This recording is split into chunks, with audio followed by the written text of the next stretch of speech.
చాలా మందికి అవేర్నెస్ లేదండి. జనరల్ గా ప్రభుత్వం ఎక్కడ మనకి సహాయపడడానికి ఉందో ఆ విషయాలు చాలా మందికి తెలియదు. ఆ తెలియనందుకు మనుషులు మిస్గైడ్ అవుతారు, అంతకుమించి ఏం లేదండి. ప్రభుత్వం దగ్గర మనము ఇప్పుడు ఈ వలస కార్మికులు వచ్చి ఇక్కడ పనిచేసి ఏమైనా జరిగినప్పుడు వాళ్ళకి చేసేది ప్రభుత్వమేనండి. ఫస్ట్ ఆఫ్ ఆల్ వాళ్ళకి ట్రీట్మెంట్ అంత ఇచ్చేది. మళ్ళీ ప్రభుత్వంతో కలిసి ఉన్న ఎన్జిఓస్ కి వాళ్ళకి ఇంటిమేషన్ చెల్లడం, అందరు కలిసి చేసి మళ్ళీ ఆ మనిషిని ఇంటికి పంపించడమే గొప్ప లక్ష్యం అండి. లీగల్ సర్వీసెస్ ఆఫ్ తెలంగాణ నుంచి నేను పనిచేస్తున్నప్పుడు ఇలాంటి వాళ్ళకి మేము లీగల్ గా సపోర్ట్ ఇచ్చుకుంటూ వాళ్ళకి ట్రీట్మెంట్ గవర్నమెంట్ హాస్పిటల్ ఇచ్చుకుంటూ మళ్ళీ వాళ్ళ ఇంటి దగ్గర ఉన్న సర్పంచ్ కో ఇంకా పోలీస్ వాళ్ళకి సంప్రదించి వాళ్ళ వివరాలు ఇచ్చి వాళ్ళని క్షేమంగా ఇంటికి చేర్చేదండి. ఇంటికి చేర్చే ప్రయత్నాలు చేసేదండి. ఓకే, ప్రభుత్వాలు చేయవు మరి? మీకు ప్రభుత్వాలకి డిఫరెన్స్ ఏంటి సార్? ప్రభుత్వాలు చేస్తాయండి. ప్రభుత్వాలు ఎక్కడి వరకు చేస్తాయి? ఇప్పుడు ప్రభుత్వం పెట్టిందే లీగల్ సర్వీసెస్ ఉంది.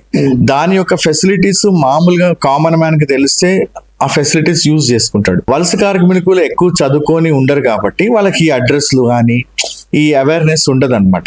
చదువుకున్న వాడైతే ఎంబడే వెళ్ళి ఫలానా ప్లేస్ లో నాకు ఈ బాధ ఉందని చెప్పగలుగుతాడు. కానీ చదువుకొని ఉన్న వాళ్ళకి కొంచెం కష్టం ఉంటుంది. ఆ చదువుకున్న వాళ్ళ గురించే ఇలా లీగల్ సర్వీసెస్, ఇట్లా మా ఎన్జిఓ ఇంకా వేరే ఎన్జిఓస్ మేమందరం కలిసి ప్రభుత్వంతో పనిచేస్తున్నందుకే ఇలాంటి వాళ్ళు ఇంటికి చేరగలుగుతున్నారండి. సార్ ఇప్పుడు మీరు సినిమాలు చూస్తే, మీరు ఒక సినిమాలో క్లైమాక్స్ సీన్ లో చూస్తే హీరోకి బుల్లెట్ తగిలింది అనుకోండి, ఆ హీరో ఆ బుల్లెట్ పట్టుకొని ఆ బాధపడుతూ ఆ రక్తం గారుతున్నప్పుడు మనకు చాలా చూస్తుంటే సీన్ చాలా టెన్స్ గా ఉంటుంది.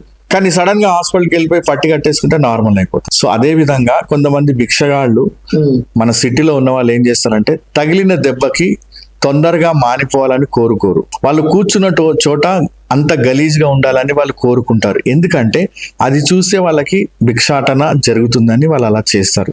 గవర్నమెంట్ తరఫు నుంచి ఎన్నోసార్లు అడుక్కోవద్దు, బెగ్గర్స్ ఇలా ఉండొద్దు అని ఎన్ని ప్రయత్నాలు చేస్తున్నా వీళ్ళకి అలవాటు అయిపోయింది అనమాట. ఇప్పుడు ఒక దెబ్బ తగిలిన వ్యక్తే మనకు ఊరికే కనిపిస్తుంటాడు, ఒక చేయి పోయిన వ్యక్తే ఊరికి వచ్చి అడుక్కుంటాడు. ఎందుకంటే అది కనబడినప్పుడు మనుషులకి దయ కలిగి డబ్బులు ఇస్తారండి, అంతకుమించి ఏం లేదు.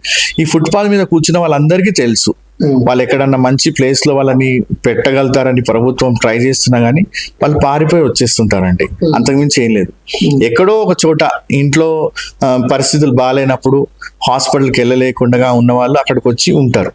అదేంటంటే హాస్పిటల్ దగ్గరకు ఉన్నాం కదా ట్రీట్మెంట్ జరుగుతుందని, అంతకుమించి ఏం లేదండి. నిజమైన ట్రస్ట్ ఏంటి మరి? ఇప్పుడు మీరు మీ ఆధ్వర్యంలో మరి ఎంతమంది నిస్సహాయుల దగ్గర తీసుకొని ఎంతమందికి మీరు హెల్ప్ చేశారు? సార్ ఇప్పుడు వృద్ధాశ్రమాలు ఎక్కువ అవుతున్నాయంటే కారణం ఏంటంటే న్యూక్లియర్ ఫ్యామిలీ అనొచ్చు. అప్పట్లో ఉమ్మడి కుటుంబాలు ఉండేది. చిన్నాన్నకి షర్ట్ తెచ్చినా పెద్దనాన్నకి తేవాల్సి వచ్చేది. పండగ వచ్చినప్పుడు అందరు కాళ్ళు మొక్కాల్సిండేది. ఇప్పుడు ఇండిపెండెంట్ గా అయిపోతున్నారు. ఇండిపెండెంట్ గా ఎప్పుడైతే అయిపోతున్నారో తల్లిదండ్రులు ఒంటరిగా అయిపోతున్నారు. తల్లిదండ్రులకి రెక్కల బలం ఉన్నప్పుడు పిల్లల్ని పెంచి ఉద్యోగం తీసుకొచ్చే వరకు చేస్తారు. ఆ ఉద్యోగం వచ్చినాక పిల్లలు న్యూక్లియర్ ఫ్యామిలీ అని, ఈ ఉమ్మడి కుటుంబాలు వద్దని, నాకు ఇది ఇష్టం లేదని అది ఇష్టం లేదని కొంచెం విడిపోవడంతో, ఊరు వదిలేసి బయటికి రావడంతో, వాళ్ళు ఎప్పటి నుంచో చేస్తున్న వృత్తిని వదిలేసి వేరే వృత్తిలో వెళ్ళిపోవడంలో ఈ వాళ్ళు ముసలితనంలో బలం లేని స్థితిలో ఉన్నప్పుడు వాళ్ళు ఏం చేస్తారండి? అలాంటి వాళ్ళు ఉండడం వల్ల చాలా మంది ఫెసిలిటీ లేకుండా ఇక మా ఫాదర్ని చూసుకోవడానికి ఇక్కడ పెట్టాను, మా మదర్ని చూసుకోవడానికి పెట్టాను అని మాట్లాడుతున్నారు. కానీ అసలు ఎక్కువగా వృద్ధాశ్రమం పెరగకుండా ఉంటే మంచిగా ఉంటుంది. ఎందుకంటే మన దగ్గర ఉన్న జనరేషన్ లో గొప్ప విషయము ఆర్టిఫిషియల్ ఇంటెలిజెన్స్ వచ్చినా, ఇలాన్ మస్క్ మార్స్ పోయి అన్నం పెట్టినా, ఎంత పెద్ద సినిమాలకి ఎంత పెద్ద బ్లాక్ బస్టర్ కోట్లు వచ్చినా గానీ ఇంట్లో ఉన్న తల్లిదండ్రుల్ని కొడుకు గాని కూతురు గాని చూడలేని పరిస్థితులు మన దగ్గర వస్తున్నాయంటే మనం ఏమంత డెవలప్ అవుతున్నట్టు కాదండి. పిల్లలు ఎంతగా ప్రేమగా తల్లిదండ్రులను చూసుకోగలుగుతున్నారు అనే విషయాన్ని బట్టి మనం అనుకోవచ్చు సంతోషంగా ఉన్నారు మన దగ్గర అని అనుకోవచ్చండి. అందరికీ చాలా మంది చదువుకున్నా కానీ మనుషులు అవసరం ఉంటే గుడికి వెళ్తారు, లేకుంటే ఆనవాయితీలా గుడికి వెళ్తారు. కొంతమంది నేను చాలా గొప్ప భక్తుడిని చెప్పుకుంటారు, కొంతమంది నాకు భక్తి అంటేనే అదే అని చెప్పుకుంటారు.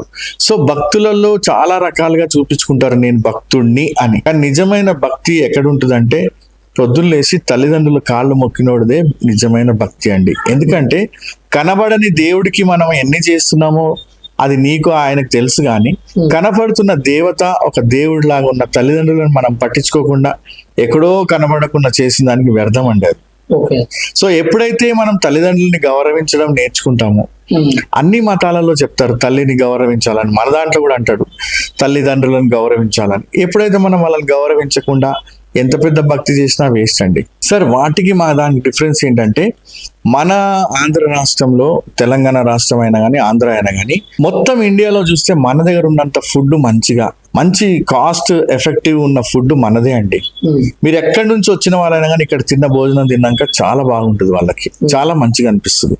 సో అనేక మంది అనేక రకాలుగా అన్నదానం చేస్తుంటారు. నేను చేసే అన్నదానంలో, ఇన్ని రోజుల నుంచి చేస్తున్న అన్నదానంలో చూసిన దాన్ని బట్టి ఎక్కువగా వేస్ట్ మేనేజ్మెంట్ అని, ఎక్కువగా 1 రూపాయికి ఎంత విలువ ఉంటుందండి? ఒక మాట అంటున్నాను, జస్ట్ అందరు అనుకుంటారు 1 రూపీకేనా, అరే 1 రూపీ కూడా ఇస్తున్నారా అంటారు.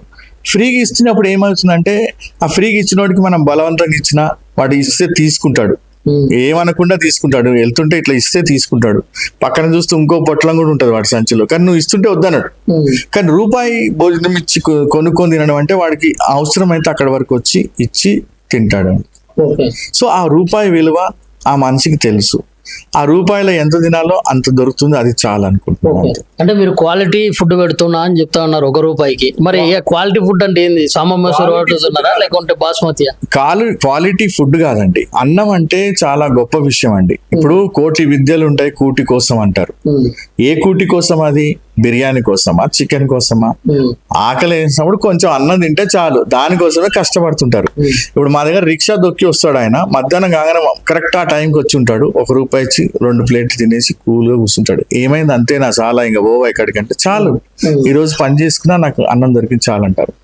సో మా క్వాలిటీ కాదండి, మనం ఎలా ప్రెజెంట్ చేస్తున్నాం అనేది ఇంపార్టెంట్ అండి. కొన్ని హోటల్స్ లో అంబియన్స్ ని చూసి బిల్ వేస్తారు, కొన్ని హోటల్లో ఫ్యామిలీ సెక్షన్ ఉంటుంది, ఏసీలో పోయినందుకు. సో వాళ్ళ ఫుడ్ కాదు ఇంపార్టెంట్, అక్కడ ఉన్న అంబియన్స్, అక్కడ ఉన్న ఏసీ, అక్కడ ఉన్న ఏరియా, అక్కడ ఉన్న దాన్ని బట్టి.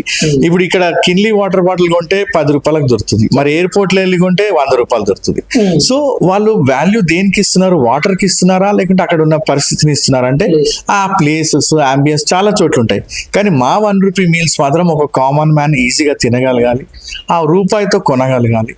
ఆకలి అనే దానికి విలువ కట్టి వాడికి అర్థమై ఆ విలువని వాడు ఫీల్ చేయాలన్నమాట.